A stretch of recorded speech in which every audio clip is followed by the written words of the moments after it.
Great good morning, everyone. It is 9:08 a.m. on my Cordaro Jewelers watch on a beautiful Thursday, September 18, year of our Lord 2025. This is the Bob Cordaro Show. I am he, broadcasting today from the United States of America. I could prove it because another idiot is off the air because he sucks at his job. It's also the place where the brave, like the veterans we salute today, thanks to John Basiliga and Basiliga Hospitality, among his many great companies. Like veterans we lost this year, but celebrate this day thanks to John. James Treon, Hazleton, Stanley Sochosky, Wilkes-Barre, Charles Paget, Hunlock Creek, Stephen Myers, McAdoo, David Drasnan, Dallas, and Thomas Yensho, Weston. The United States of America, founded with a certain knowledge and understanding by our incredible, amazing, irreplaceable founding fathers, that government is not, shall not be, cannot be our parent, our guide, our salvation, our direction. Not any of these things, but is nothing more than a necessary evil we require to organize and protect society. The United States of America, the country where, for the first time in human history, freedom was declared to be an unalienable right granted to each individual by God. It could not be parceled out to groups. Freedom couldn't be controlled by government or government officials because our great American Constitution ensures and codifies freedom of speech, freedom of religion, freedom of association, economic freedom, and freedom of the press. Doesn't matter how they use it. Now, armed with these freedoms, and only because they had them, a ragtag bunch of immigrants, rejects, and their progeny created the richest, most powerful, most culturally diverse and accepting nation ever to grace our planet Earth.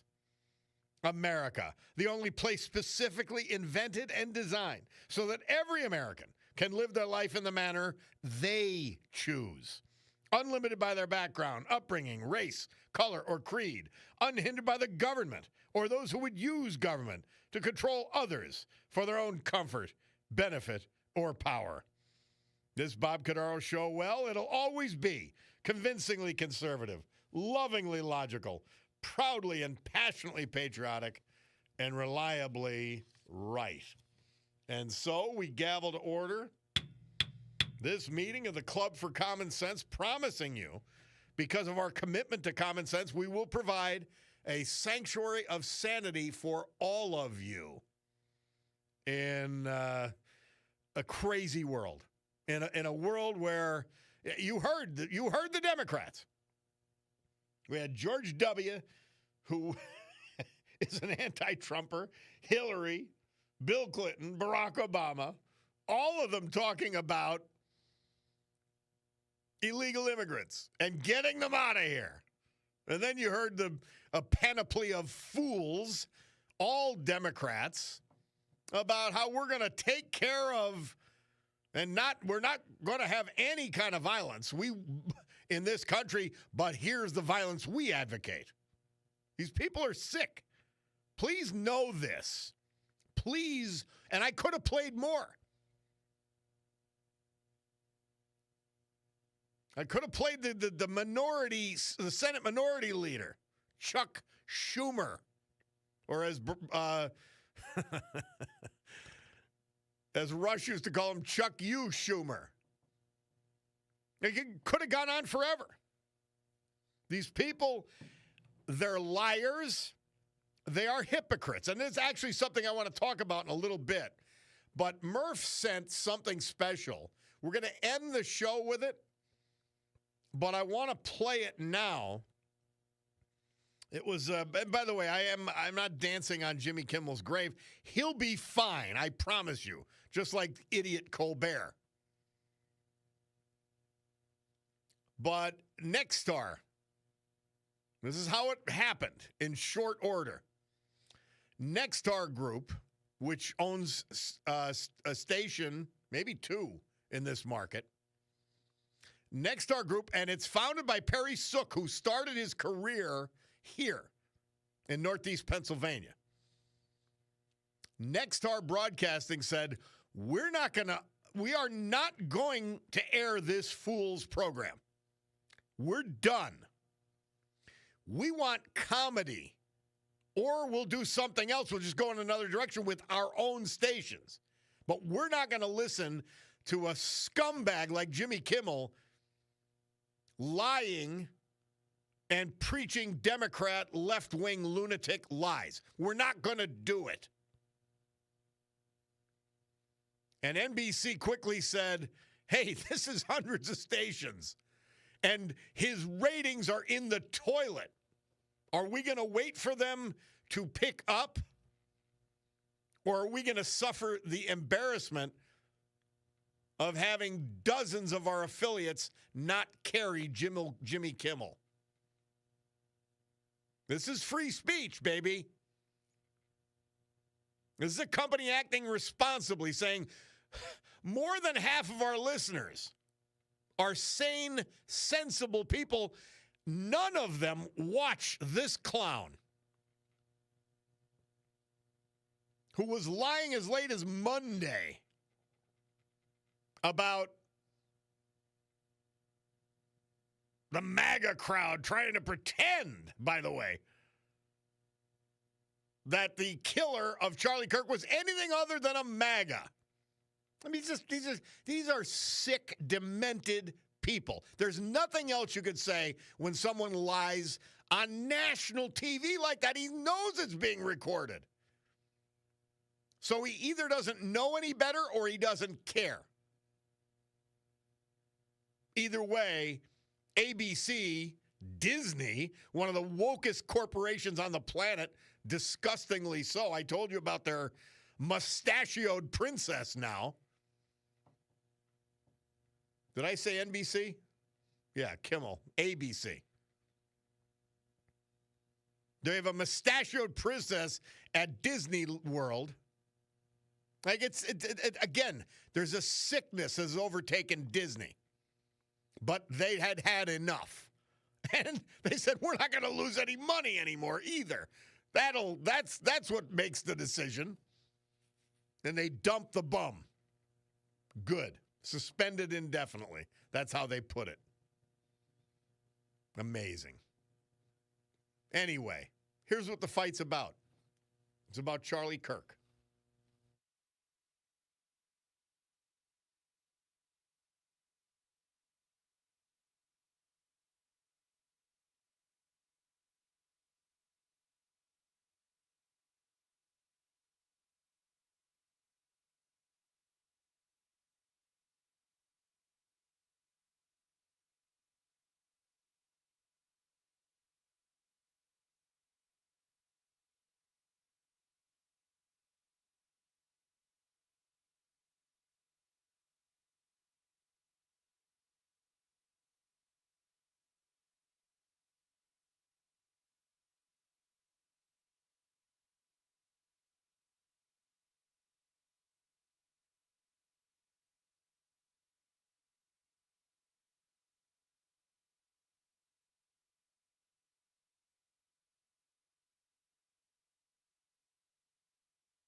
That's a fitting tribute. We try to find out who sang the song. Murph forwarded it to us. It's not labeled, and our machines screwed it up today, but you get the point. Absolutely beautiful. We'll finish the show with it. Stunning tribute to Charlie Kirk. And I noticed, my man Gary sent me a bunch of the pictures, but I've got the papers. New Turning Point USA chapters opening at local college campuses. Great stuff. Great stuff. Well, Jimmy Kimmel. You go do your thing as Trump dominates Europe once again with a visit to Great Britain. We'll take a break and be back. It's the Bob Cordaro Show.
Let's take you back before I was born. September 18th, 1960.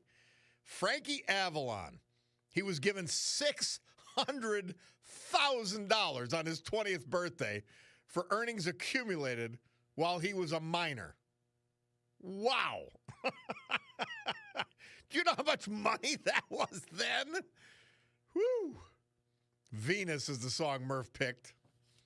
Amazing, huh? Remember, he was a movie star, songster, all that. Quite amazing.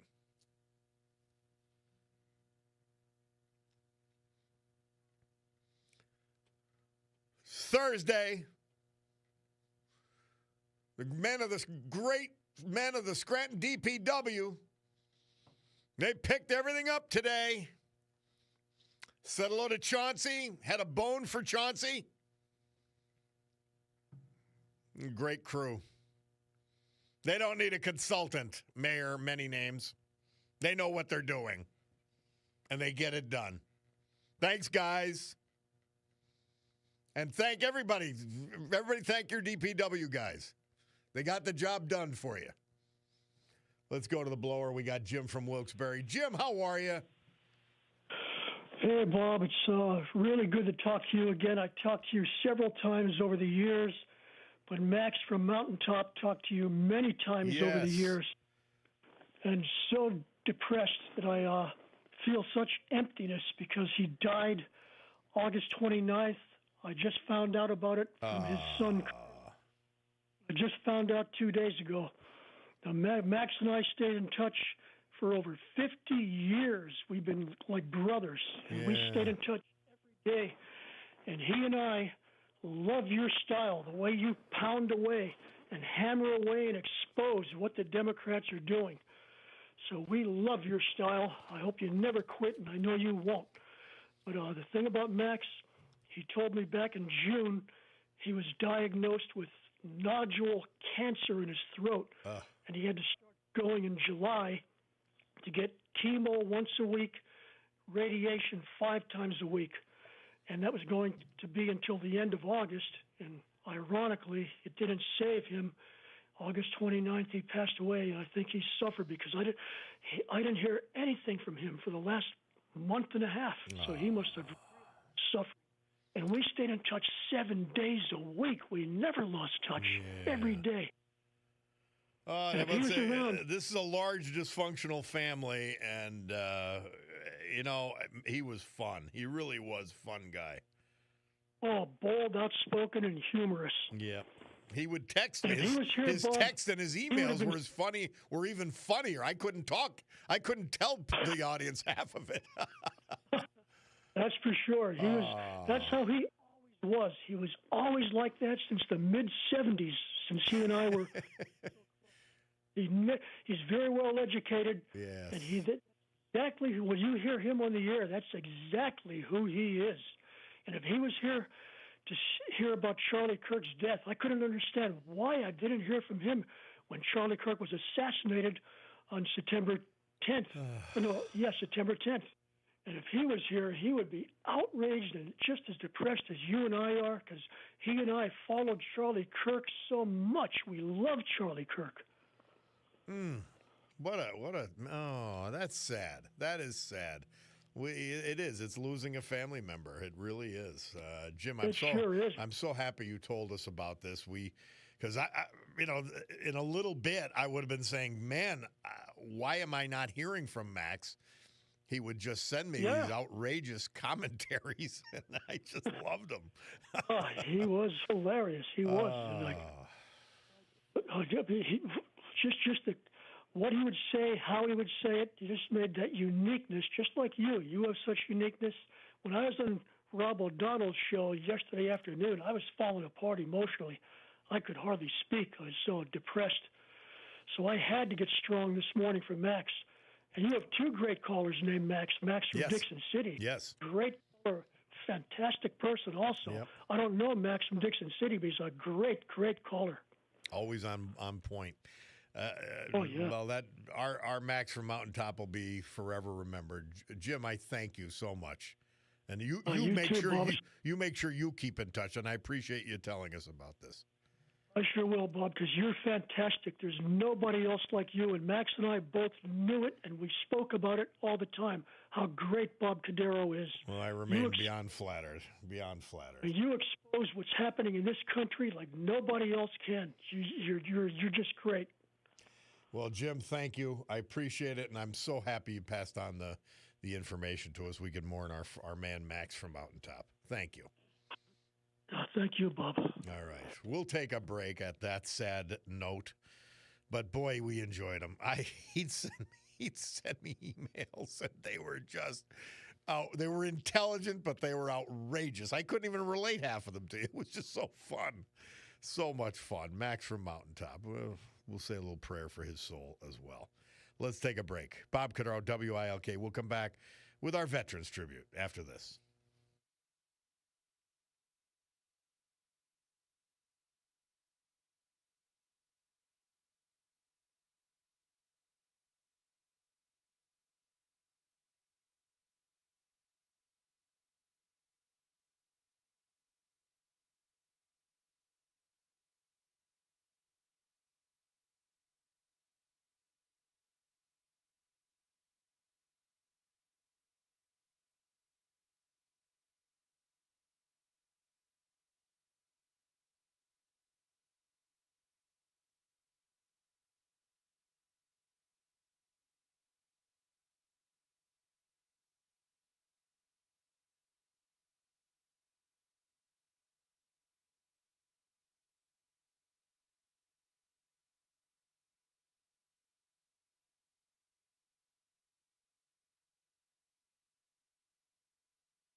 Of veterans this hour, men we lost this year but celebrate today, thanks to John Basiliga and his great Basiliga hospitality group. You're looking for bar restaurants with everything from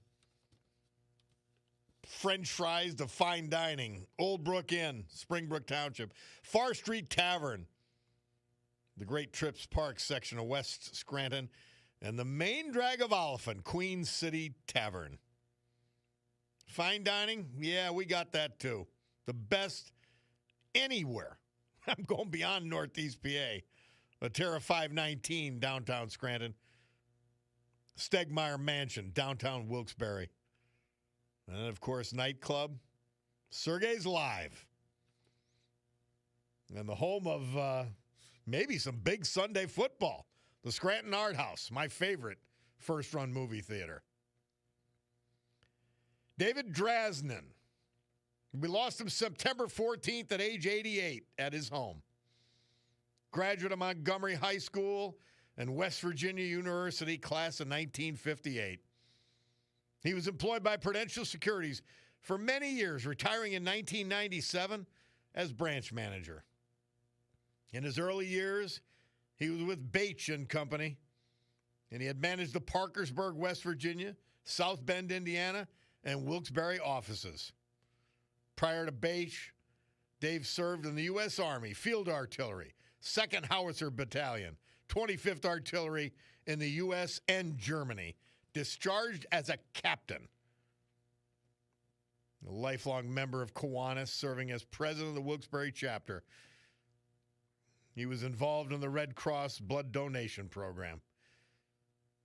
David was preceded in death by his first wife, Sharon Drasnin, in 1989, survived by his current wife, the former Ethel Hauk, a daughter, sons, and the legacy continues. 11 grandchildren and 12 great-grandchildren. David Drasnin. Thomas Yensho, he was but 74 when he died September 14th. He was from Weston. Born in Hazleton, he spent most of his life in Weston. 1968 graduate of West Hazleton High School. Employed as supervisor for the Mine Safety Health Administration. Prior to that, he worked as a heavy equipment operator and dragline operator. Man, I loved draglines in my childhood for Pagnotti Enterprises. He also worked for Hazleton and Reading Anthracite in Pottsville. He was a U.S. Air Force veteran of the Vietnam War, serving from 68 to 72. He was also a member of the Strategic Air Command Elite Guard while he was stationed in Omaha, Nebraska. Member of Sacred Heart Roman Catholic Church, Weston, the American Legion in Nuremberg, the VFW Cunningham.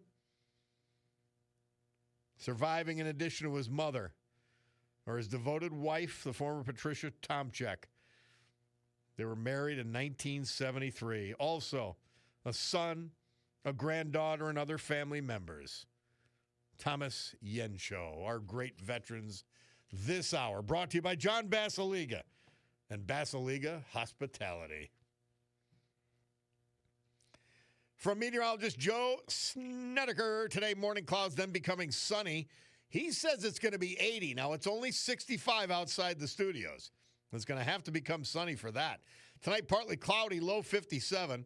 Friday, sunny, 77. Saturday, sunny, 73. Sunday, sunny, 73. I'm going to the garage this afternoon, and I've got to bring Chauncey. And so I'm hoping it's warm so the garage doors are open. I don't want Chauncey breathing our cigar smoke. So we're hoping for the best. Anyway, the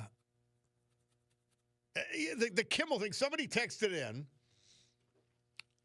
and I've got something else on Charlie Kirk. Oh, what is something about free speech, somebody says. I want to find this.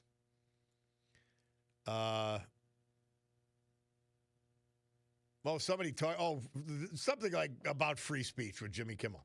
He had free speech. He had lousy ratings. Nobody was watching. And until his latest idiocy, which caused a revolt among the largest affiliate group ABC had, Nexstar Broadcasting, he was losing the money. Nobody was watching. And were they going to wait a year, lose another 50, 70 million bucks just so to indulge Jimmy Kimmel's idiocy? Look at the guy. And by the way, here's the sad part. He and Colbert, they are very smart, funny guys. And their body of work was great until they went political. And then it was a horrible show, and nobody watched. Period. There's nothing about free speech. Come on. Dear Lord. Sorry. By the way, a number of you texted in saying it's Lee Bryce who did the Charlie Kirk song. So Lee Bryce, thank you for that very much. By the way, something I don't want to forget about. When somebody said Charlie should not have been the first topic, we had 3 police officers assassinated yesterday, 2 more injured. Rural York County. And yeah, there's going to be vigils for them. But thank you for bringing that up. First, second, we were not going to overlook it. That I promise. I have to stop saying we. Well, although sometimes, the bulldog counts in all this. But every Friday, and my man Nicky DeSanto provided me with it, the policeman's prayer. And you know what? I think we got to read it now, considering that we lost 3 of our best. And so thank you for reminding me. Policeman's prayer. Lord, bless the ones who wear the badge, the ones who walk the beat. Protect and keep them safe while they are on the street. As they wait and as they watch, doing good for all. Guide their minds and give them strength for each and every call. Ready to put their lives on the line, give them courage each day. Let them know you're always there in each and every way. So bless the ones who wear the badge. Protect them from harm. Always keep them safe and in your loving arms.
I s-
doesn't it seem it sometimes?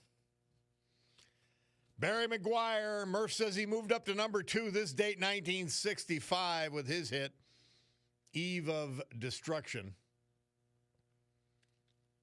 Body Shop guy says a little PSA this morning. Deer are running early this year. He's gotten 5 calls for deer hits in the last 4 days, and it's too soon. So be careful out there. Be very careful out there. So I going through Instagram this morning, and I find this thing, and a number of you have sent it to me also. Bulldog, you have it ready? Let me know. Not yet. Okay, when he gets it ready. Charlie Kirk. He died at 12:23 p.m. So religious-minded people said Bible verse John 12:23. And it is Jesus' reply, the hour has come for the Son of Man to be glorified. Very truly I tell you, unless a kernel of wheat falls to the ground and dies, it remains only a single seed. But if it dies, it produces many seeds. John 12:23. And 2 of our awful newspapers, and again, they still have good people working at these places. Scranton Times Citizen's Voice talking about new chapters of Turning Point USA. Great stuff. Somebody says, Bob LTS, I used to watch Kimmel all the time until about 6 months into Trump's first term. Then you just couldn't take him anymore. I agree. Haven't watched him since, says Slick. It was ridiculous. He got ridiculous. Well, my Bicardo Jewelers watch tells me we're approaching 9:50. And as I look at it, I'll know exactly when that happens. Right now.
We got no music? We're having problems with our computer today. Our apologies in any event. Well, what are they, IBM mainframes from 1958? What do you expect?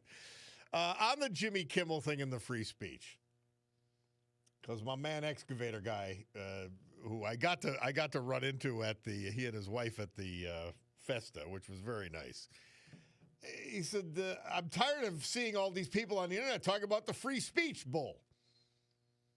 Why people are losing their jobs, could you maybe explain to the audience the difference between free speech pertaining to the government, how it doesn't pertain to an employer firing someone? Well, it doesn't. It's that simple. And Joe from Trips Park adds, how did the party of lockdowns and censorship go from forcing us to call people whatever gender and pronoun they choose, not disagreeing, I'm adding this for Joe, not even discussing the lunacy of the lockdown and school closure policies and mask policies and vax policies of the government. And now all of a sudden, they're advocating for free speech no matter how radical or stupid it is.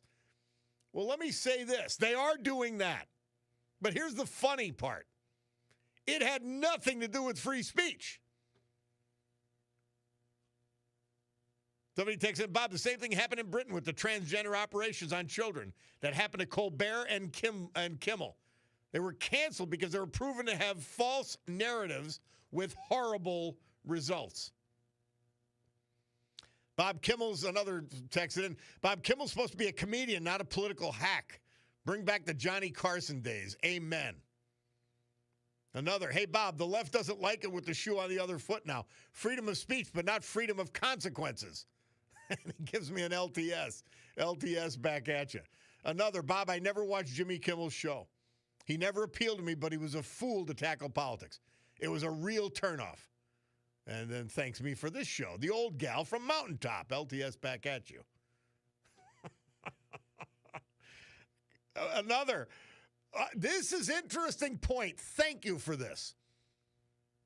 Bob, it makes you wonder if the USAID discovery of misused funds, remember how they were funding the media, has something to do with the cancellations of late. It just might. It just might. And Mr. Paul texted, and Kimmel said a number of years ago, he didn't want those people, meaning us, watching his show. Mr. Paul says, I remember, and I remember it well. And nobody's been watching for a long time now. He had horrible ratings. Now, let's just say, for example, I'm sure it's 30 to 50 ABC affiliates. And they're saying, hey, the guy's not funny anymore. He's alienating, somebody said half the audience. No, he's alienating 70 to 80% of the audience, potential audience. So nobody's watching. And his ratings haven't picked up since the announced cancellation of Colbert. And so we're not going to even pick anything up if we try to hang in for 10 months.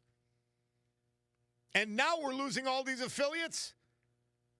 Forget it. Done. Basta. Yeah. And again, please remember this. Mr. Paul reminded me of this. He said a number of years ago, he didn't want us watching. Well, we didn't, and it was his demise. So there's his free speech. Hey, sometimes it doesn't work out. And I want to go back. Again, when you're on the left, you really don't have a concept of the Constitution. Free speech does entitles them to that. And by the way, at the Emmys, Colbert admitted there were 200 people working on his show. I mean, how could you do that? Insane. There's nothing to do with free speech. Charlie Kirk died for free speech. That's free speech. And that was the consequence from a sicko.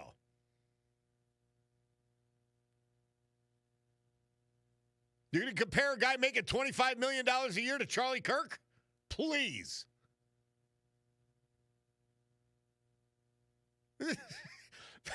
Your show sucked.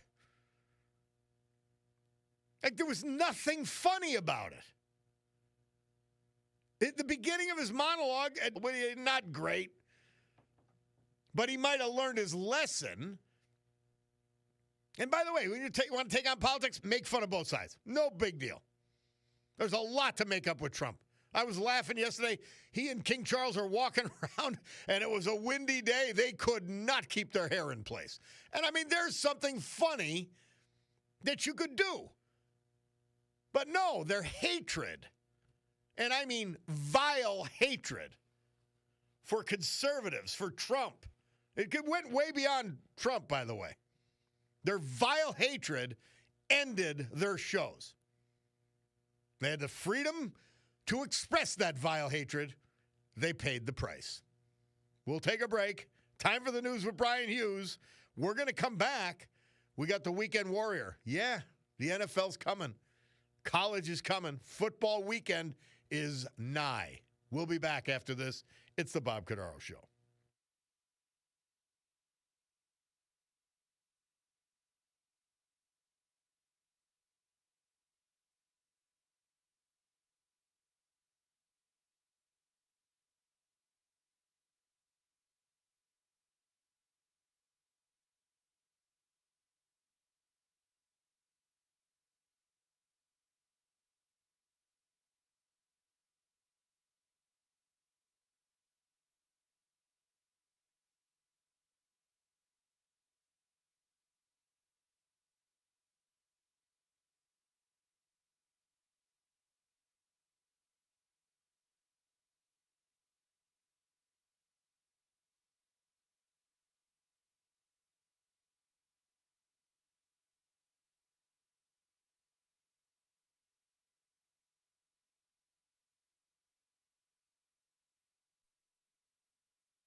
Great good morning, everyone.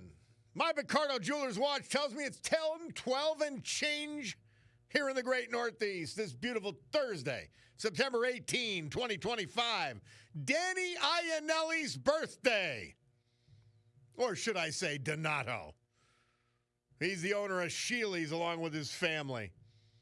This is the Bob Cordaro Show. I am he. And it's a big day to fight for America, defend our values. And with the help of our man, John Basiliga, and his great companies, including Basiliga Hospitality as we head into the weekend, we are to honor the brave who have made us and kept us free. People like the veterans who we lost this year, but celebrate today thanks to John. Like Stephen Myers, McAdoo, Charles Paget, Hunlock Creek, Stanley Shachowski, Wilkes-Barre, James Treon, Hazleton, Thomas Yensho, Weston, and David Drasnan, Dallas. So with history, our great founding fathers, and the incomparable Constitution of the United States of America as our guides, let us continue today's battle. Gaveling back to order this meeting of the Club for Common Sense, promising you a sanctuary of sanity for the balance of this AM. Yeah. Just a quick note. Oh, by the Jim from Bloomsburg says, good morning, Bob, LTS. He Shazammed the song that I played while we were playing it, and it came up to be a person by the name of Diesel. And I found it under Diesel also, so thanks, Jim. A couple of listeners, actually a number of listeners, said it was a guy named Bryce. But I guess it is Diesel, because I looked it up on YouTube directly, because it was sent in on my email as well. I've got some comments on Poland that I'm hoping to get to. My man T. Bell sent me information on that amazing capitalist transformation of that country, post-Soviet control. And by the way, speaking of the other night, I told you we were Tuesday night with my parents and the Martins celebrating my father's 88th birthday, and ran into old friend Erwin Coast. Yes, the Coast Tire guy. And I just told him how proud his son sounds just like him on the commercials, and they have such an incredible family tradition. They serve the entire region, and I'm a Coast guy. I go to the coasts, and have never been steered wrong. It's great stuff. But Erwin looked great. I'm not speculating on age, but he looked fantastic. Well, it's Thursday. That means there's Thursday night football. That means there's Friday football and Saturday football and Sunday football and Sunday night football and Monday night football. And what do we have in response? The weekend warrior, Sid Hallinan. Sid, welcome back to the Bob Cordaro Show. How are you, my man? Good, Bobby. How's everything going? How's everything? We're in a lather today, as usual, Sid. You know. Yeah. Give me a minute, Bob, to wish my good friend, Mr. Iannelli, a happy birthday today. Good man. Been a friend of mine for years. And your father. I mean, I think the world of your dad. I want to wish him a happy birthday also. Well, my father's 88. Danny Iannelli's Iannelli is 86 today. 86, yeah. Two good people, two good men. Something? That's hilarious. Well, I think they both come under the category of Mickey Mantle. If I knew I was going to live this long, I would have taken better care of myself. Well, I'll tell you what, Bob, that's a nice run that they're both on. Honest to God. Keep it going, right? God bless them. All right. Well, Sid, we've got football tonight. And by the way, you don't have to pick every game. I know you're intrepid. You will take any game on. Tell us quickly, though, how did last weekend go? Last weekend, Bob, we went 3-3. We're 6-8-1 on the season, so I'm a couple under 500, but we'll get back. This is a big week for the Weekend Warrior. All right. Absolutely. Picked the Eagle game right on the money, 20-17. Yes. And how about tonight? Do you have anything on tonight's game? Well, I'm going to take the Thursday night game because I know you enjoy the Thursday nights. And I like Buffalo, as probably everybody else does. The line dropped a half a point to 11.5 over Miami. Miami's in disarray. The only way Miami could cover this is if they get a backdoor touchdown at the end of the game, and it's maybe, closer than people think. But Buffalo's the pick here. Buffalo's playing very well. Miami, like I said, their coach might get fired after tonight. Tua hasn't played well. There's just a problem in Miami. But I'm going to go with Buffalo, and we'll settle at that. Think of it, Sid. They could win 24-10 and they cover. Well, that could happen. You could be up 24-10 with 2 minutes to go, and a backdoor touchdown comes in, and you're out. Yeah, so, that's right. That's right. That's why they call it gambling.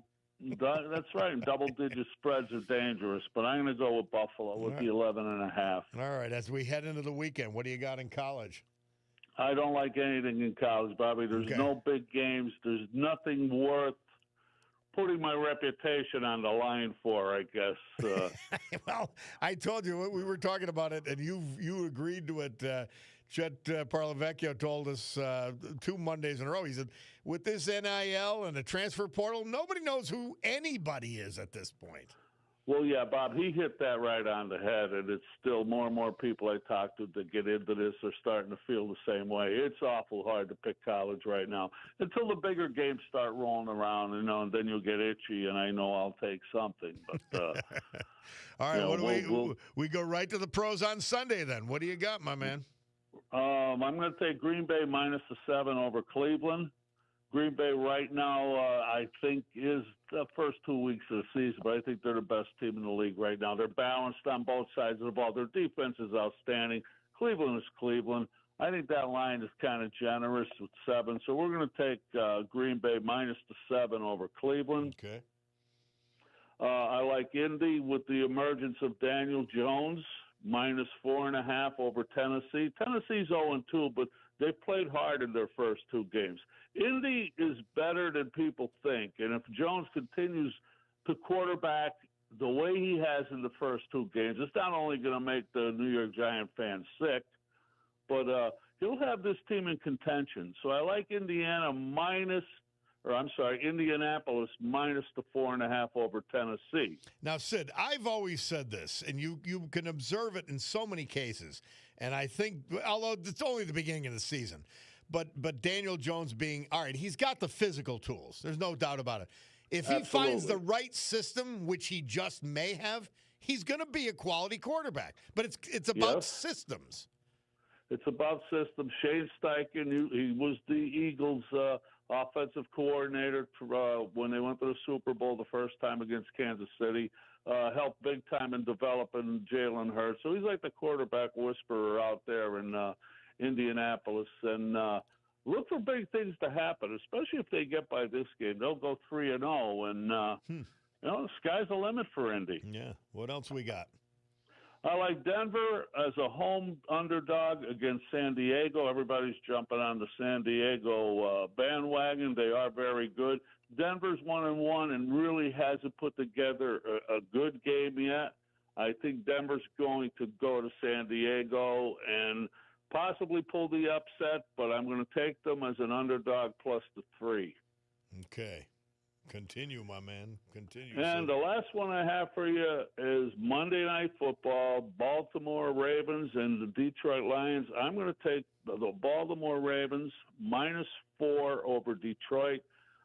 They've seemed to have Detroit's number the last 2 or 3 times that they've played.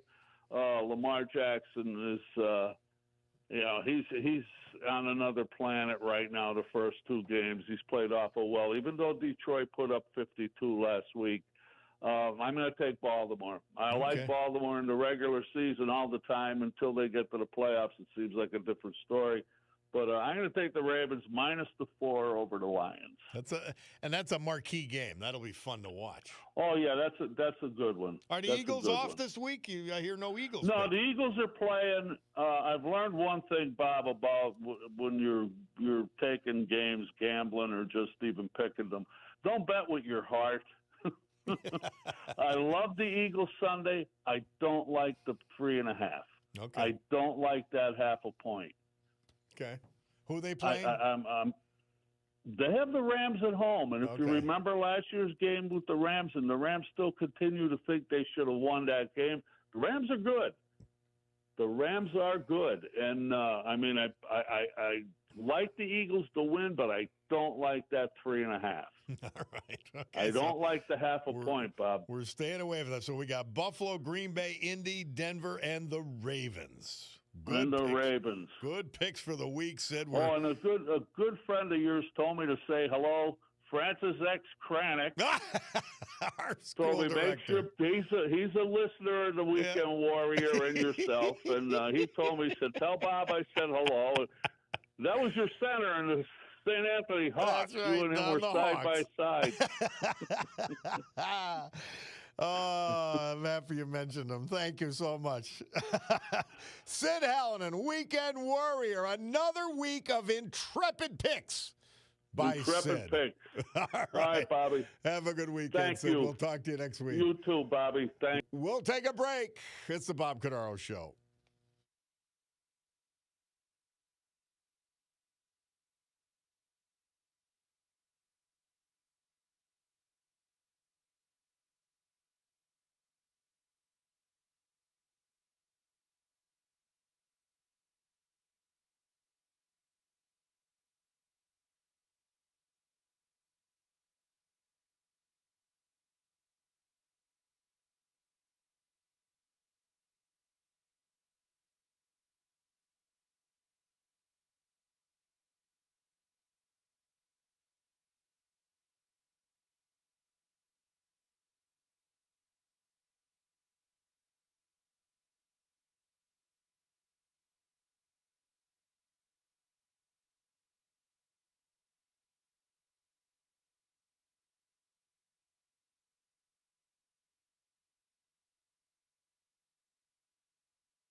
are you? I'm great, thanks. You know, I was at the commissioner meeting yesterday, and I'll tell you what, I've never met a more ignorant individual than Gahan. I asked for a moment of silence for Charlie Kirk, right? And he goes, well, it's your 5 minutes, do what you want. So turned around to the audience there and said, if you don't mind, would you stand, please? And he yells out, you don't have to stand. You don't have to do any of that. So I did the moment of silence on my own, basically. And people were like laughing, joking. I never saw anything more ignorant and unmoving as I saw yesterday with people. And I had to walk out of there after I got done speaking. I didn't want to look at his ugly face. Well, we have Chris Chermak coming on in in a little while. This guy is a disaster. That's why when he was in city council, I put his head on the body of a skunk where he skunked us there. And skunks don't change. He's just sitting in a different place. Dear Lord. But the disrespect, what I'm trying to do, and other people, look at Strasburg, the memorial service they had up there. And we had one here in Scranton last week, 25, 30 people show up. I mean, the guy was what every father out here should be with the kids and everything else and what he represented. Yeah, you know what he gets. Holy, we're gonna have Chris Chermak on in a little while, Bob, just to talk about the explosive end of that meeting. Yeah, you know, Chris should have kicked his ass yesterday and been done with it. Yeah, dear Lord. But for him to sit there and do what he did, you know, first he's nothing but a liberal Democrat to begin with. He's a lunatic leftist. He's not a liberal. He's way beyond that. Yeah, he's a real leftist. There's no doubt about it. But to mock yesterday, you know, I mean, remember, he's the one between him and Cognetti that we got to look at the ugly Biden signs. That's a very simple request, too. I mean, a simple request that should have been honored. And I did that at City Council Tuesday night. And the council president, everybody else were totally in accord with it, 100% for the moment of silence. It was respectful. No, we lost them.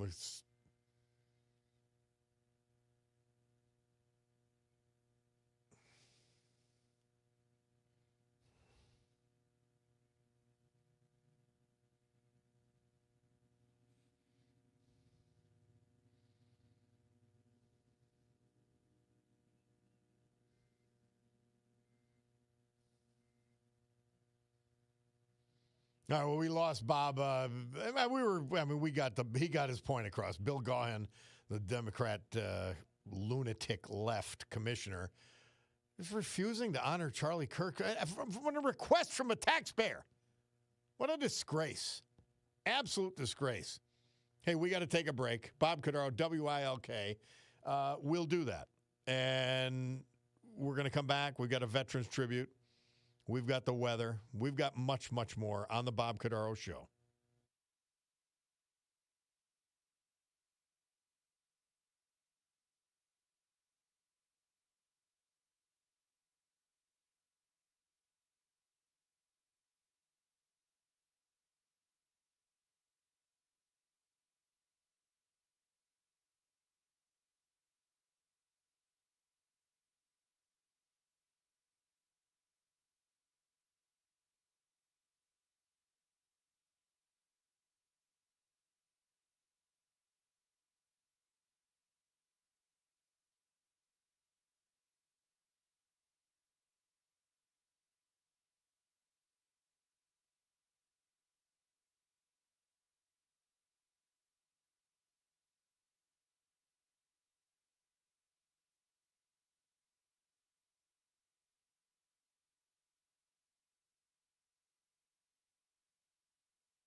Our Veterans Tribute this hour and every hour, this day and every day, dutifully brought to you by a great patriot by the name of John Basiliga, featuring one of his great companies today, Basiliga Hospitality.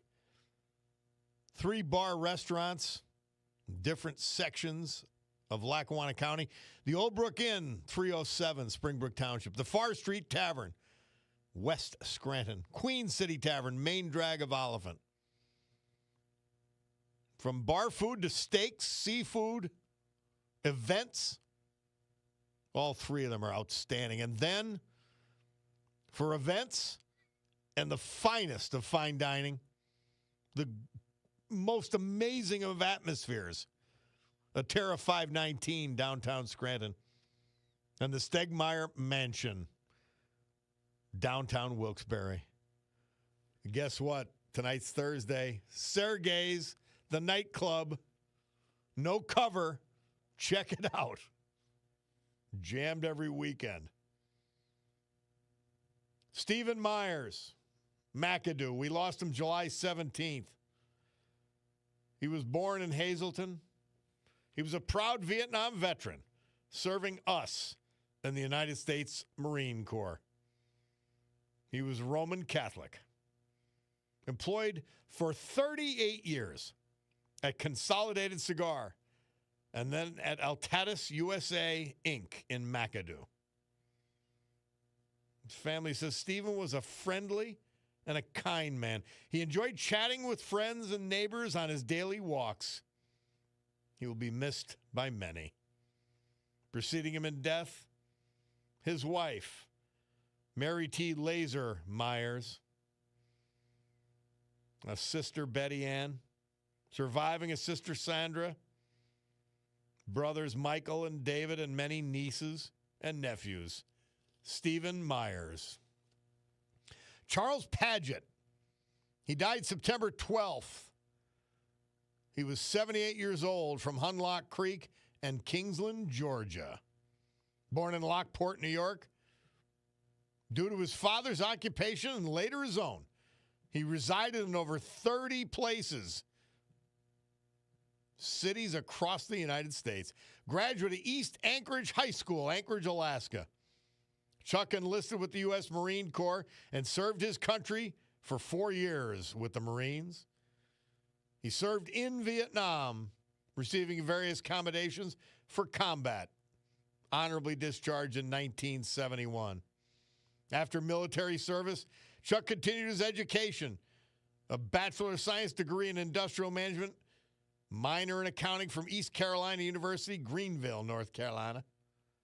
Chuck enjoyed a long career in the trucking industry, working for several large trucking companies, primarily with Consolidated Freightways.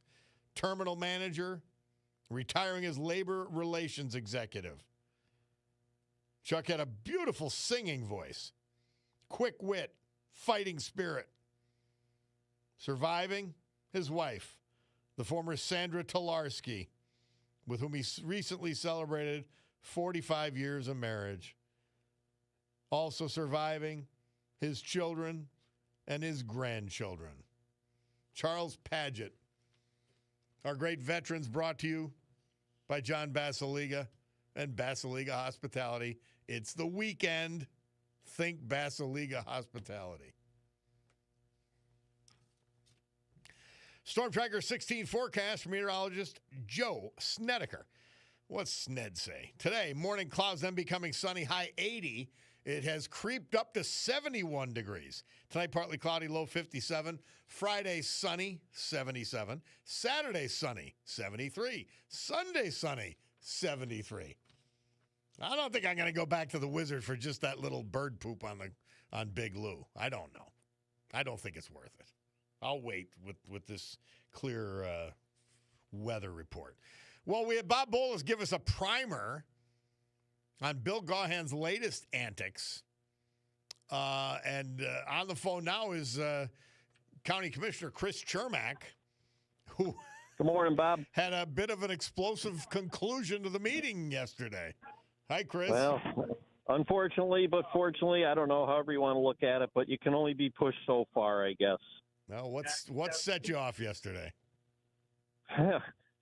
Well, it's been this nonsense has been building for months and months and months, like a year and a half.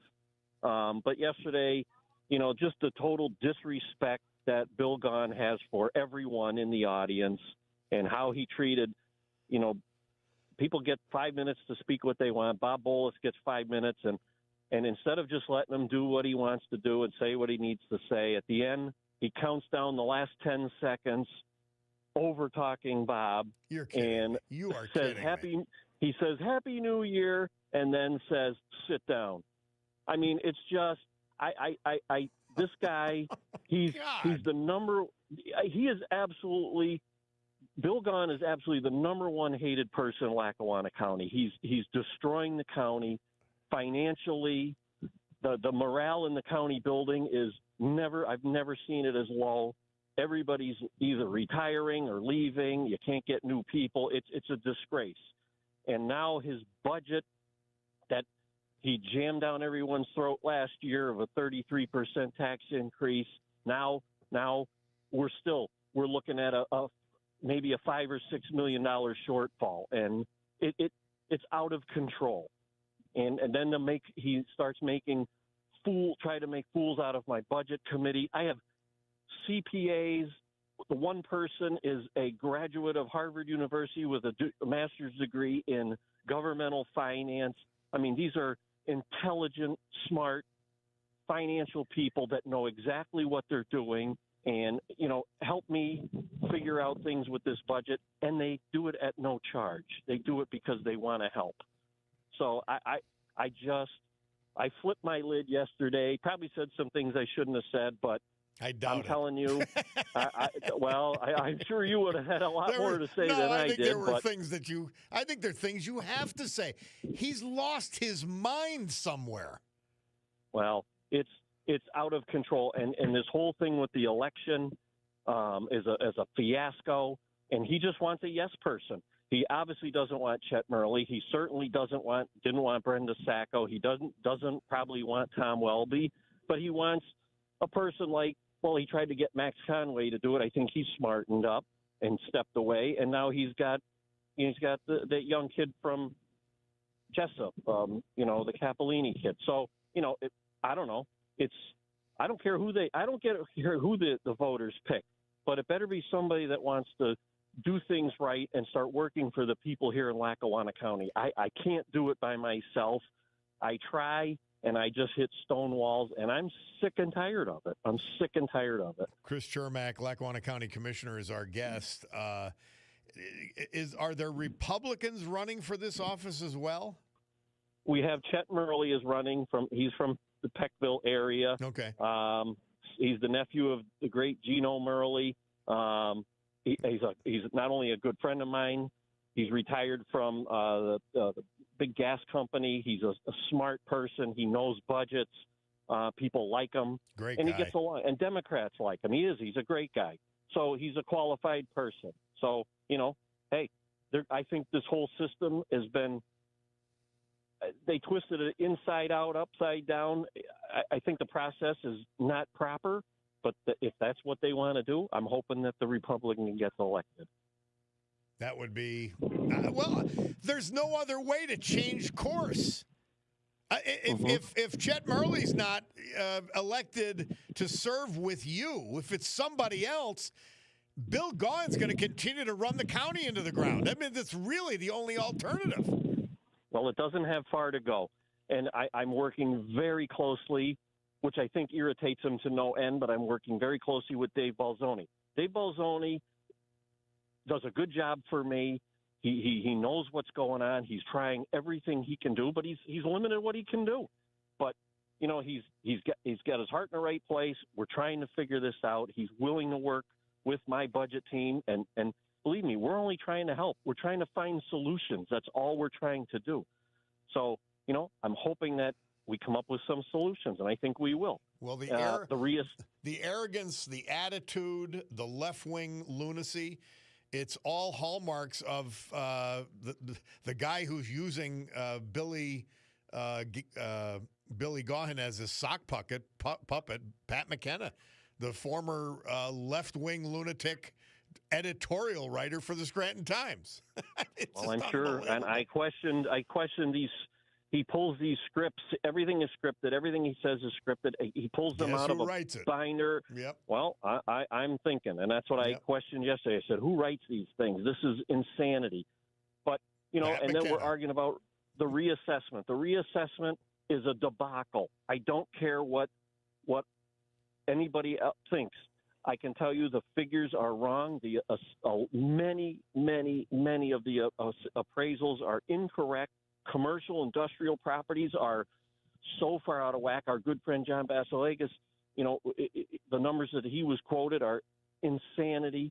So I'm looking to postpone this a little bit. We need another 6 months to iron out all the mistakes and figure out where we are. We can't initiate this with the bad information. And I'm getting fought on that one. People, it's like he said, well, it'll be a chaos if we don't do it. It's chaos now. The numbers are incorrect. We can't continue this. Well, I feel for you, Chris Chermak. You hang in there. Keep. I'm fighting for telling everyone. Us what's going on? Yeah. I'll keep you in the loop, and I'm going to keep fighting it out and do what's right and what I think is right for this county. Lackawanna County Commissioner Chris Chermak. Thank you, Chris. Thank you. Get our guy Chet elected, would you? I'm trying. Yes, sir. All right, brother. Oh, what a shame. It's a shame. It's insane. All right, we're going to take a break because we got a couple phone calls I want to get to. Let's do that. It's the Bob Cordaro Show. We'll have the Bloomberg Money Minute in the middle, and then we'll come back with more on the eponymous show.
Heartful of Soul. Murph says this date, 1965, the Yardbirds. They moved into the top 10 at number 10 with that great song.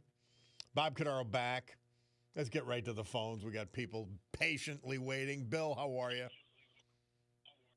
Bill in Pittston. Hey, man.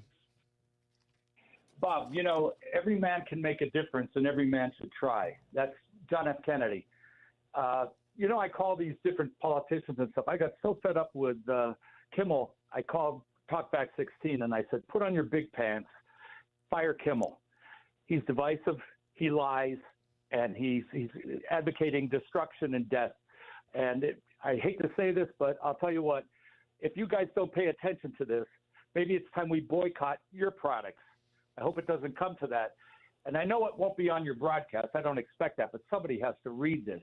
And then, of course, we heard the reason Kimmel was suspended was because people called the affiliates. So what I'm trying to say is every man does make a difference. Yeah. How many thousands of people must have called the affiliates to get this guy suspended? Bill, nobody was listening or watching. He wasn't funny anymore because you can't be funny from a place of hatred. You just can't be. And I mean, he was a disgrace. And the sad part is he was a funny, imaginative guy. Same thing with Stephen Colbert in their earlier careers before they went political. It's crazy. Yep, they changed the whole course of nighttime talk. But then you have Greg Gutfeld. By the way, I'm going to see him in Bethlehem this weekend. So neat. That'll be cool. Here's a guy. He's on cable, and he is outdrawing their audiences on network TV. It's never really happened before, which shows you common sense and being humorous and not being hateful works. It's funny, watching all these crazy people shooting things, I was thinking about the movie, what is it? Talented Mr. Ripley. And Ripley's a murderer, and he goes about killing people. And he said this about people like himself. Well, whatever you do, however terrible, however hurtful, it all makes sense, doesn't it? In your head. You never meet anybody that thinks they're a bad person. Yep. Look at the clown that killed Charlie Kirk, the lowlife. He's talking like my love, my this. It's scary stuff. Bill, thank you. That's what I mean. They don't even consider themselves to be bad persons. They think they're righteous. I love how you participate. I love it, Bill. Thank you very much for that. Let's go to Frank from Old Forge. Frank, how are you? We got a minute, my man. Good, Bob. We got to move fast. So Lackawanna County is like a bad movie. That movie is Thelma and Louise. They're going to drive us right over the cliff as evidence. And then, listen, that Tea Party, not the Tea Party, the Antifa designation by Trump, and they're all crying, oh, it's a loose amalgamation. They came after the Tea Party, Bob, which was so decentralized grassroots, and now guess what? It's Schadenfreude. And then deplatforming Jimmy Kimmel. We've all been deplatformed. X took us off, right? Facebook, Parler, and guess what? Jimmy Kimmel, he got away with blackface, which is the lying media narrative, and they cite themselves. So guess what? It's happening, and it's kind of good, Bob. So Frank, remember this, Frank. He's being deplatformed of $25 million a year. And it's so like, and by the way, he could go on. People who were deplatformed on X in the bad old days, they were doing it for free. He's losing a fortune for ABC and Disney. Crazy. Exactly. I hope I see Jimmy Kimmel out there with a tin cup and a monkey. No, I doubt it. Listen, shout out to Donald. You yourself have done a fantastic job. Donald calls into your show, and from where he was to where he is now, listen, Bob, you're doing a great job. Oh, that's shout out to him. That's shout out to him, honestly. Yeah. Changing and realizing that you were going the wrong direction for a long time requires that's why we love Donald. It requires a lot of courage. It requires introspection. It requires self-awareness, and that's why we love Donald more than ever. I loved him before. I love him more than ever now. Exactly. Yeah. That's why I said, you let him speak his piece, and guess what? We analyze the situation, and things progress, and that's how we're looking for people. A little bit of progress. That's not why over the his one of his theme songs is "I Want to Come Over Now." I want to come over, and the other one is "I Can See Clearly Now." So we love him. I'm not old enough to remember those, Bob. Oh yes, you are. And if not, that's why we do the music history. That's right. Drill it into our heads. Thank you, Frank. Appreciate it, man. Time for the news with Brian Hughes. We're going to do that. I've got two things I want to get to. First, there was a post on LinkedIn by a guy named Michael Sprague regarding Todd Beamer, the University of Rochester hero, who was on that plane they took down in Shanksville. And I want to read it. It's stirring. And then I want to talk about Poland and their amazing success story that T. Bell sent me, which most people are not aware of. We're going to try to do those things in the next hour. But as always, we're guided by you. We'll take a break. Bob Cordaro, WILK. We will return.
Great good morning, everyone.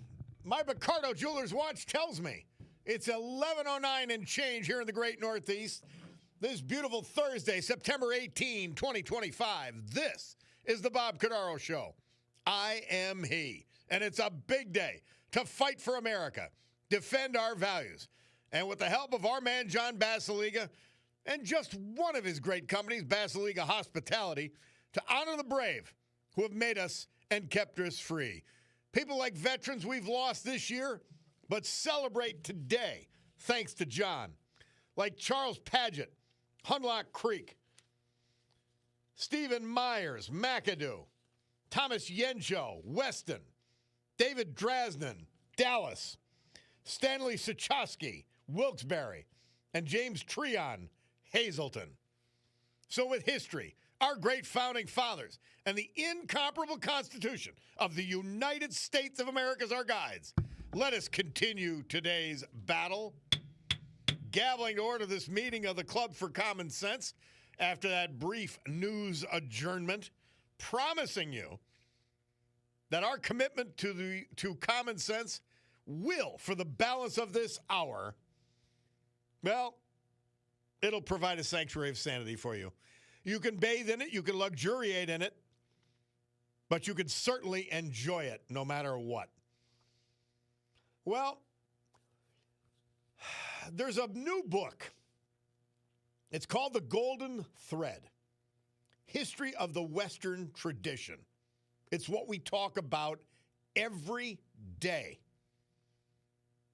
Now, there's two guys who wrote this, Alan Guelzo and James Hankins. They're both esteemed historians at Princeton and Harvard, respectively. And they offer an extraordinary and ambitious two-volume history that redefines how students and the general public encounter the Western tradition. A tradition, I might add, that is being ignored and lost. And it, frankly, it was what made this country great. We're the apex of it. The Golden Thread, this book, presents an eloquent, refreshing overview of the trajectory of the West, its unique customs of art, literature, law, philosophy, science, faith, and tolerance that have bound the people of its tradition together.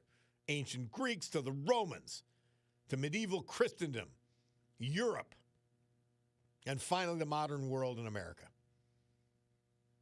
They've come out with this book because as America prepares to commemorate the 250th anniversary of the signing of the Declaration of Independence, and we remember we celebrated the anniversary of the Constitution,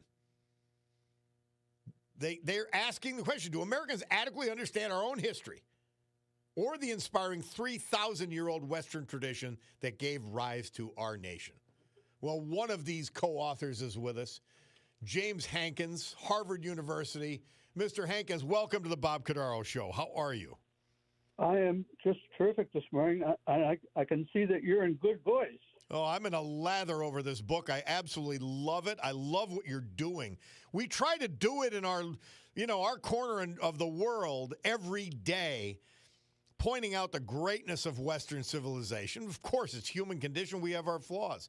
But this book, this tome, a two-volume book, man, tell me first, I described what it's about. How do you go about taking on this massive subject?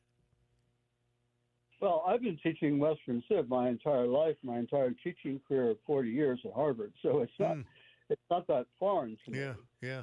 But my entire teaching career, the last 40 years, we've been doing away with Western Civ. The progressive educational establishment, basically, 40 years ago, decided en masse, and this includes the 50 departments of education in all 50 states, they're going to get rid of Western Civ.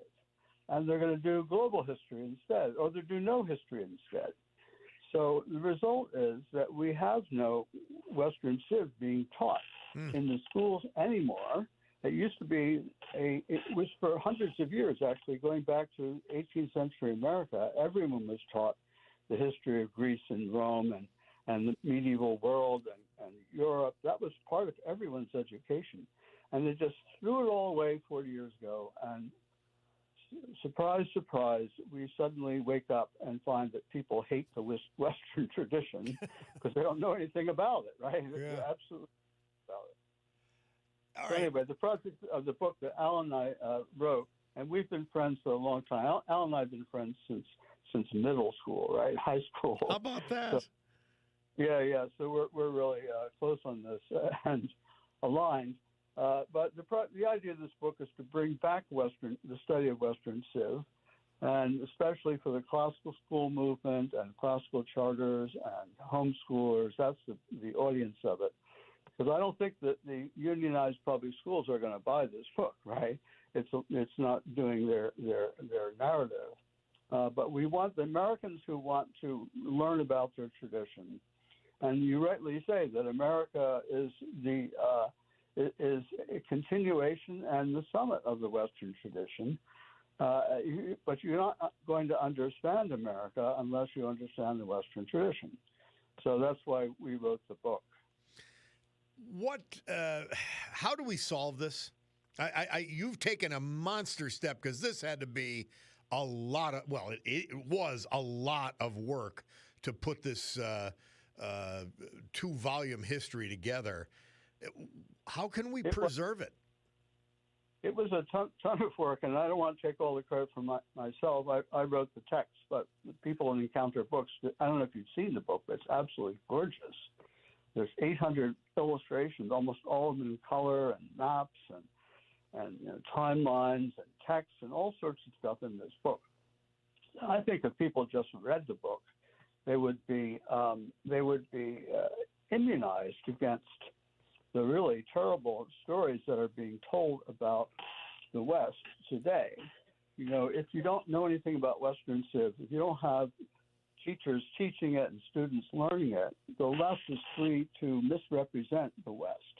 And even you find people saying West doesn't really exist, that it was all kind of a made-up idea by militarists. And it's a kind of crazy idea that gets around, but people believe it because they don't have anything between their ears to stop the negative message, about the West. So that's, I think, the primary way. But we really do have to rebuild the study of Western civilization. We are in a clash of civilizations, as my colleague Sam Huntington wrote many years ago. The Western civilization is increasingly in conflict with other world civilizations, which is too bad and shouldn't be allowed to happen, but nevertheless is happening. Chinese civilization and South Asian civilization and Islamic civilization, they don't accept the way we do things in the West. So if you're not teaching Western civilization, it's basically unilateral disarmament in the clash of civilizations. Nobody in the West knows what they're defending. Right? They don't know about where the rule of law comes from and what it even means, and they don't know about the great works of art and music and literature that express the highest ideals in ourselves. They don't understand about the tradition of self-government and how deep it is in our culture. It goes back to the Greeks. They don't understand the difference between the West and other civilizations. They nowadays teach global civ, right? They teach if you go to my old high school, for example, you'll learn world cultures. It's all very presentist. It's all the last couple centuries, and it's not the story of the West, right? You get one day on the Great Wall, and you'll get another day on Tibetan basket weaving, and you'll get another day on the pyramids, and then you might get Sistine Chapel ceiling. It's all kind of a soup. And the idea that the West has a tradition, a golden thread, has been preserved through many thousands of years, that's just completely lost. James Hankins is our guest. He's a Harvard University professor who, along with Princeton University professor Alan Guelzo, has written The Golden Thread, A History of the Western Tradition. It's a 2-volume tome explaining how we got here and why it's important. Professor Hankins, you and Mr. Guelzo are the proof that there's intelligent life at Princeton and Harvard. Well, we're both moving out of Princeton, Harvard. We're going to go to the Hamilton School for Classical and Civic Education at the University of Florida, which is going to become the bastion of Western civilization. It's an amazing place, and I'm really happy to leave Harvard, actually, 40 years, and go to a place that really cares about Western civ. James Hankins, so when is this move going to take place? Is the University of Florida's Hamilton School? Yeah, I don't know if you've read about it, but it was basically founded by DeSantis's people as a kind of base for the recovery of the Western tradition in the middle of Gainesville, Florida.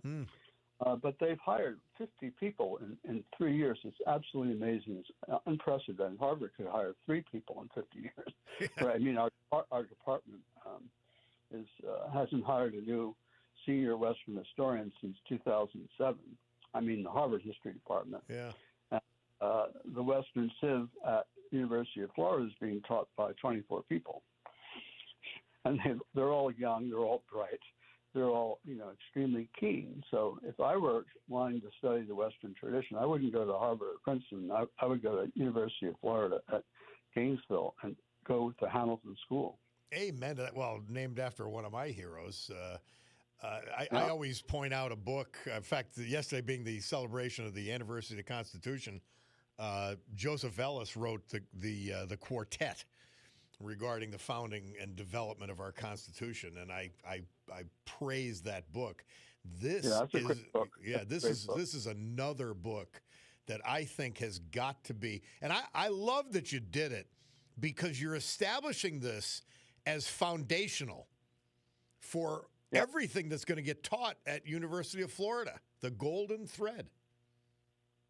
Well, I hope it will be adopted at a lot of places. There are many of these new civic study centers that are being founded in red states around the country, and also even some blue states as well. Yeah. So there are 14 or 15 that have been founded in the last 10 years, and I hope that they will adopt this. I hope that the classical charter schools and the charter schools and the homeschool movement will read it and adopt it, because it's going to provide a framework for all the other stuff that they study already.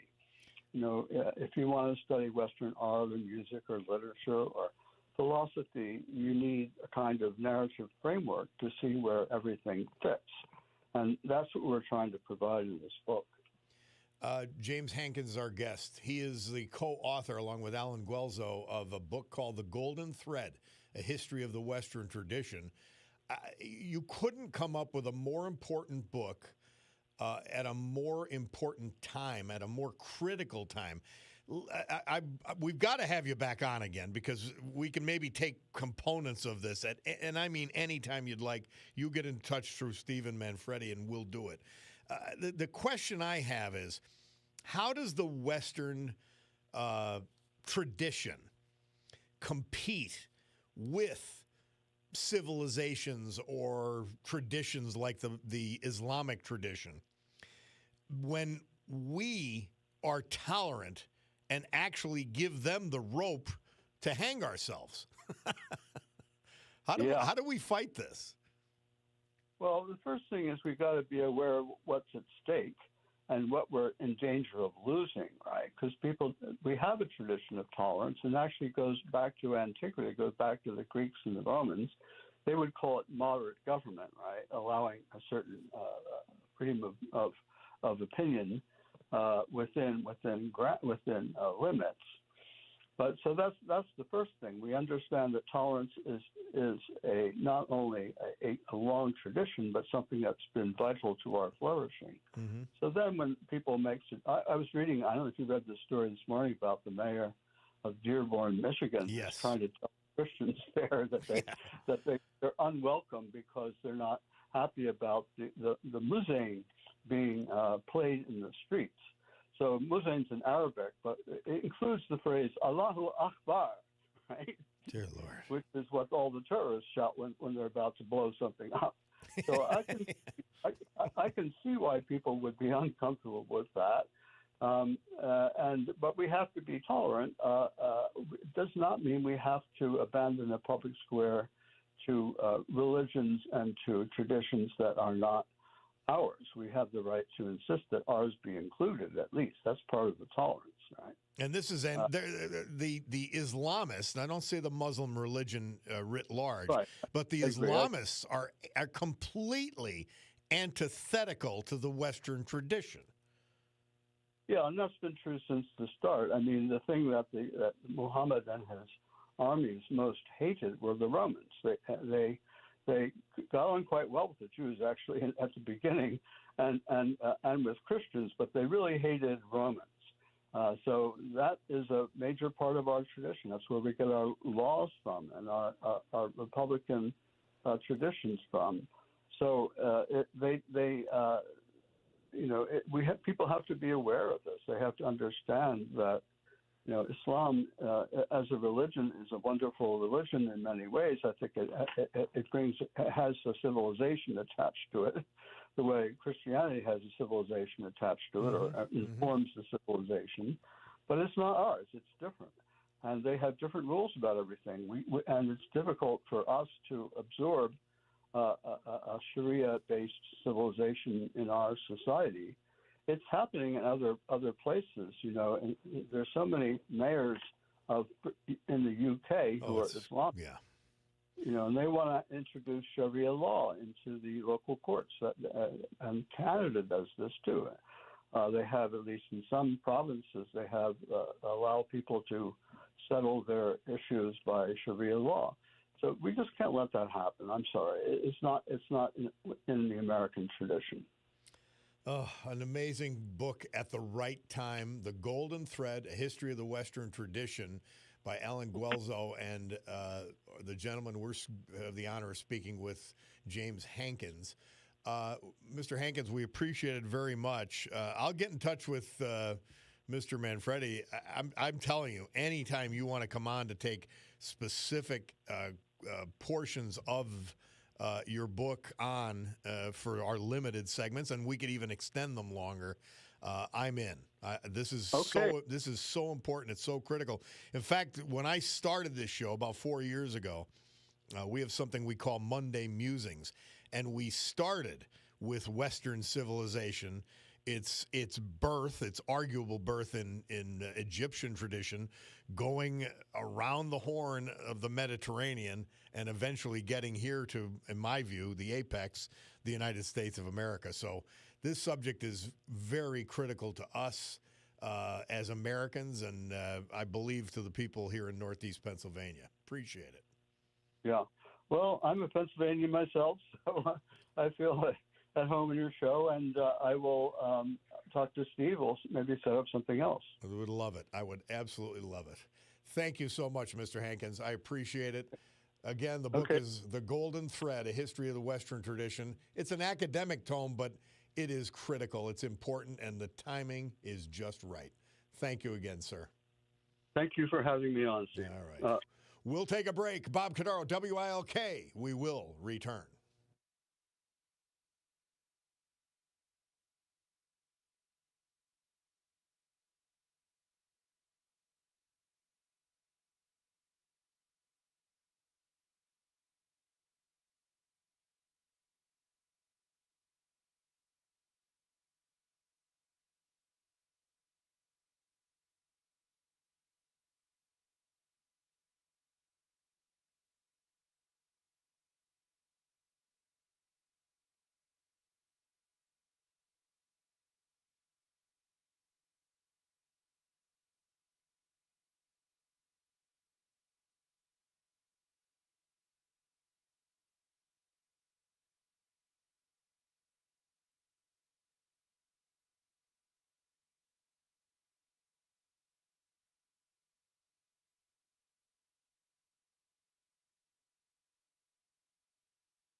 Our Veterans Tribute this hour and every hour. This day and every day, brought to you by a true patriot, John Basiliga. Today we feature, as we head to the weekend, one of his great companies, Basiliga Hospitality.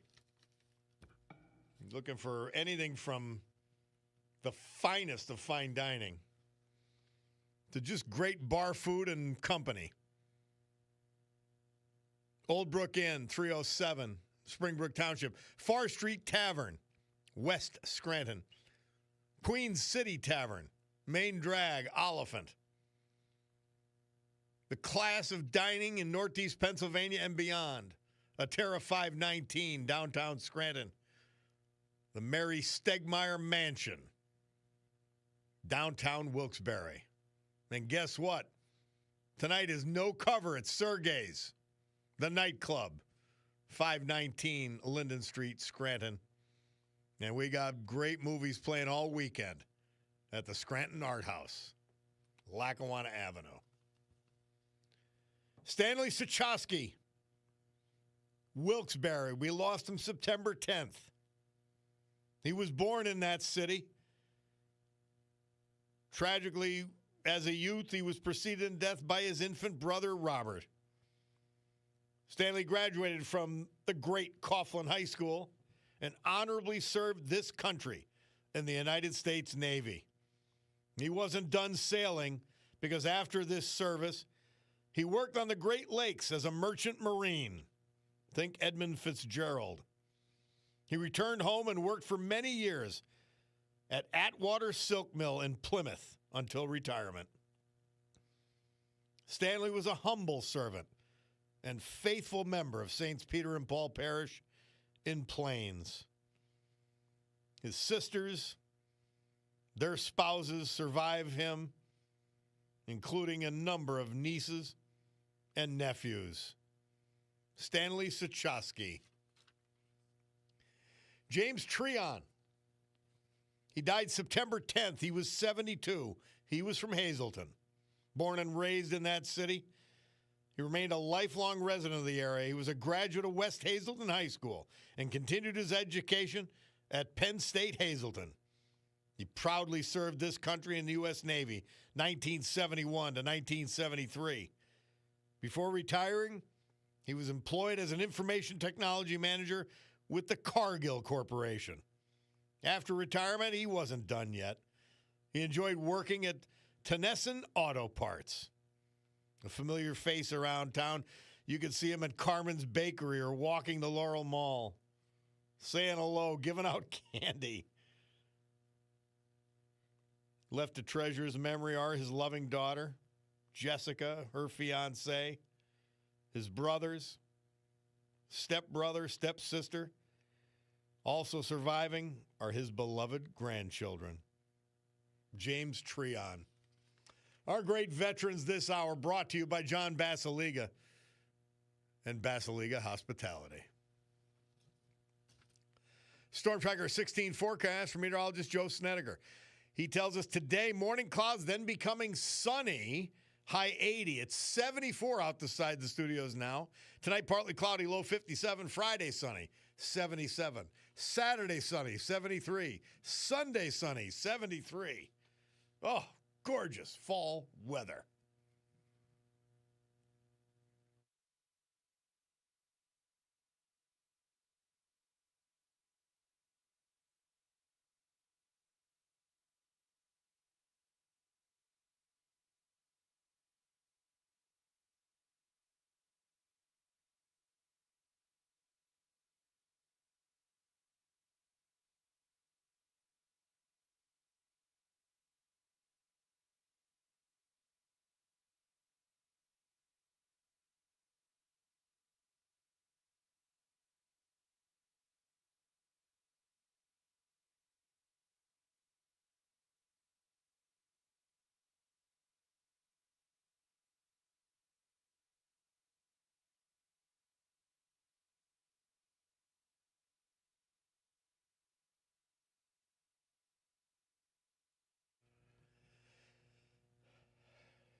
I remember the local band Ralph would play this song. Nobody could do it like nobody could play Chicago, cover Chicago and the Beach Boys like Ralph in the old days.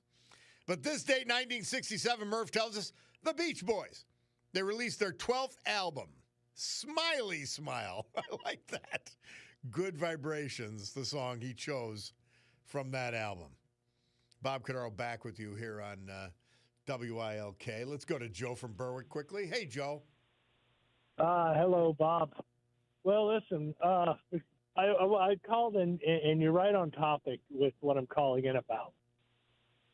It's this whole thing of what's coming from the left and how it comes from them, okay? Now, I called in your show the other day, if you remember, and I said I gave credit to the morning show because they covered the Charlie Kirk assassination in a very business and news-like way, which I gave them credit for because, but then right after that was done, I'm listening to them this morning, and we're going right back to what the problem is, okay? They were talking about civil conversation this morning, and there's nothing wrong with that. And it's not that they were saying the wrong things. They weren't saying anything particularly wrong. What is wrong here is that I'll give you a great example. They constantly refer to Josh Shapiro as a moderate Democrat. It's a lie. And the reason he's moderate, he just gave $5 million to buy of our money to buy Muslim votes. He gave it to a mosque. Well, and I understand that, but it goes more to this point. He speaks these lies. Yep. That he knows are mistruths. They're totally falsehoods or outright lies, and he speaks them, but he does it in a calm and almost concerning manner. Mm-hmm. So, for instance, when they constantly refer to any kind of reforms with our welfare system, right, as cuts and as and you know how that goes. That's a prime example. They state total falsehoods, and if you can state that falsehood in a calm and almost caring manner, you're a moderate. That's how that goes. No matter how loony that, your ideas, I know. Well, and that goes to the point of this morning. It's not how they were discussing this. They were saying, oh, well, people should be able to speak these ideas even passionately, but without killing one another. No, you left a part out, and this is what the left is guilty of. People should be able to discuss these ideas in truth. And of course, they don't, the problem is with their side. They don't believe in objective truth. They believe in subjective truth. But they also when you're not telling the truth, you've got to create something else, and that's what they've done. Well, that's what they've done. So they also make the assumption of, well, because their intention is right, what they say is truthful. Well, no, it's not. No, and that's what is being left out of all this. Mm-hmm. Is it's not just civil conversation. We need to get back to having truthful conversation and not assigning the people who are saying things you disagree with the worst motives you possibly can without having any proof on your side. Mm-hmm. And that is what is really going on here that, is another side to this that needs to be addressed. Well, we are not going to give up the fight here, Joe. You keep fighting it with us. Yeah. I appreciate it, my friend. Let's go to Max from Dixon City. Max, we lost a great Max down in Mountaintop, and you're our only one left, at least at the moment. Yeah, well, I'm sorry to hear that. Yeah. We're losing a lot of great people. Yeah. And like I said, previously on your show, Charlie Kirk, in my view, was one of the greatest civil rights leaders. And I know people don't like to look at him like that, but he truly was. No doubt about it. He was a Golden Arm quarterback, a basketball player. This guy was a born leader. And he was taken from us prematurely. This guy would have been president in 2036. Even Rush Limbaugh thought so. I have a clip ready to run of Rush saying that. Right. Yep. But I digress. I want to talk about the lady who made that quote at the beginning of this segment. And it is an insult to hear people say it's both sides. You need to tone down the rhetoric. It's both sides. It's both sides. No, it's not both sides. It's never been both sides. It's always been one side that has had these views, these lies and propaganda that take right after what Karl Marx said. He said, it always accuse the other side of doing what you're doing. Yep. And now it's likening to the fact on the schoolyard when you're in fifth grade and you have a fist fight and the bully just pummeled some kid who wasn't looking. They go to the office. The kid's bruised up, beaten, and the bully has knuckles broken and bruised and bloodied. Well, his knuckles are bruised and bloodied. He's hurt too. So you're both getting detention. And you're both getting suspended. Yeah. That's what it equates to. I don't want to hear anybody say, you need to tone down your rhetoric because it's both sides. Get out of here. And it's been the narrative on 2 shows of WILK. And it's the both sides argument is a lie. Period. It's a flat out lie. It's, you know what it is? It's a false equivalency narrative. And what they're doing is they're pushing that narrative to try to get the people on the right who now have the upper hand with the cancel culture. As you remember with George Floyd, good people were losing their jobs over a common criminal. Yep. Okay? They spoke out, they were fired. Now we're seeing a Christian man, a man of God, murdered, assassinated on basically television. And people saying that's great. And they're being fired from positions like teachers, judiciary, leadership positions that affect others, okay? And they're saying, oh, this is too much, this is too much. No, it equates to the bully who was pummeling someone from behind and then asking that the guy who was pummeling to be blamed for his knuckles being broken. Well, they punch. That's where we're at. It's the equivalent of a guy punching you in the face and saying, now, don't you start a fight. Exactly. Now, and I could equate to that. We have to go, Max, but Okay. here's the point and the commonsensical way to approach this with people who aren't paying that close of attention, but who we need to understand that this isn't both sides. This isn't equal, is what happened after the common criminal in the midst of a crime, in the midst of a drug overdose, died. What did the left do? After Charlie Kirk was assassinated in cold blood, what did his supporters do? They rioted. You need to know nothing more, and it tells you who's right, who's wrong, and what we're dealing with. I appreciate and Bob, it. 10 seconds, Bob. Quickly. Somebody said we could wake up tomorrow and the country will still be here and Joe Biden was president and the country's still here. That comment was made yesterday, and it's absolutely disgusting. Almighty. Oh, my absolutely God. disgusting. And by the way, found guilty of more corruption.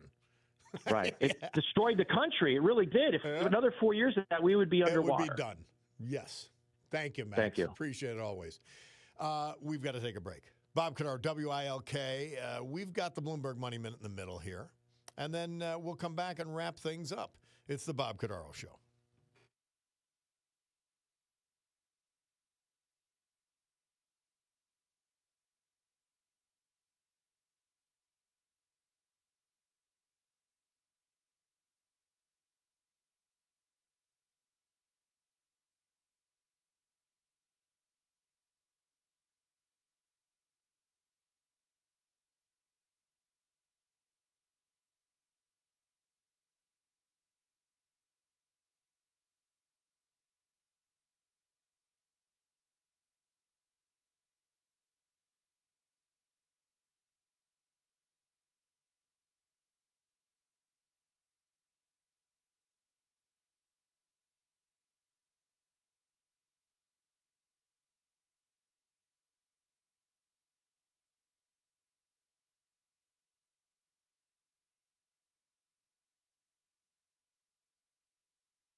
That's Diesel. That's a song we got a good copy of it, clean copy of it to play for you. We'll keep that, Bulldog, keep that close. What a great song. Wow.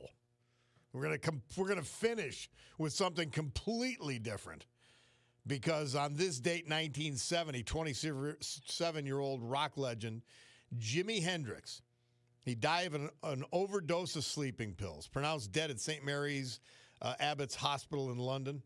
Murph picked Purple Haze to honor the late, great Jimi Hendrix. Guys, great to be with you. I did not get to, and my apologies to this Biden stuff, that corruption stuff that Senator Grassley disclosed yesterday. We'll get there. I promise tomorrow. So much to talk about. I didn't get to the LinkedIn story regarding Todd Beamer and his heroism and others in Flight 93 that crashed in Shanksville. There's so much to talk about.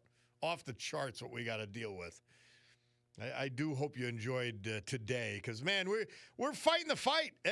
Look at the battle is over, but the war goes on. That last week's election or last year's election, it's just the start. And we're seeing them local candidates with the same insanity and the same intensity to their insanity that their big brothers and sisters in D.C. and Harrisburg are subjecting us to.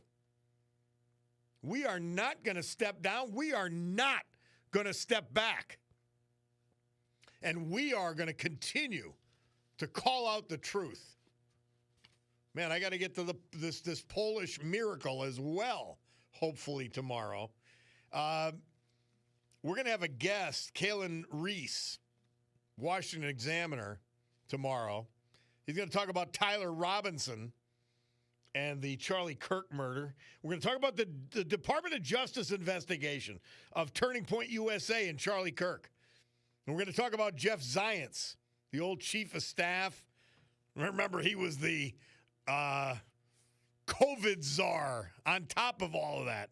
Chief of staff to the Biden administration. He's going to cover all those subjects tomorrow. We couldn't get him today. How great was that professor who now is happily departing the disgrace that is Harvard University, and he with his partner who's happily departing that disgrace which is called Princeton University. And they're going to the Hamilton School at the University of Florida, Gainesville. Great stuff. Somebody text in Johnny Cash, Man in Black, who you recently played, champions prisoners who were wronged. Jarek Chauvin is in prison. It's a disgrace. And the listener says, you should know, I believe you got screwed. So do I.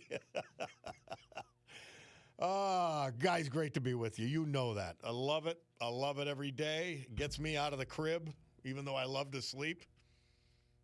But no matter what I do, the day ends, the show ends, giving way to Sue Henry coming up next, and Rob O'Donnell after that. By the way, I'm going to mention that too. There was something, Ed from Wilkes-Barre had called Sue's show yesterday, and she handled him very nicely from what I was told. And it's like, yeah, he's upset about the name calling. And Ed, I welcome you to call the show. I really do. I want to discuss it with you. I go overboard sometimes. I admit it. But I want to explain why I go overboard. And maybe you'll get it if you're open-minded. Maybe you won't. But, Ed, you're welcome to call anytime. Hey, our veterans today brought to you by John Basiliga and Basiliga Hospitality. James Treon, Hazleton. Stanley Sochowski, Wilkes-Barre. Charles Padgett, Hunlock Creek. Stephen Myers, McAdoo. Thomas Yensho, Weston. And David Drasnin, Dallas. Great honoring them today. We've got to go. My Picardo Jewelers watch says it's 12:01 and change. That means adios, and we'll gavel to a close this meeting of the Club for Common Sense. Have a great afternoon.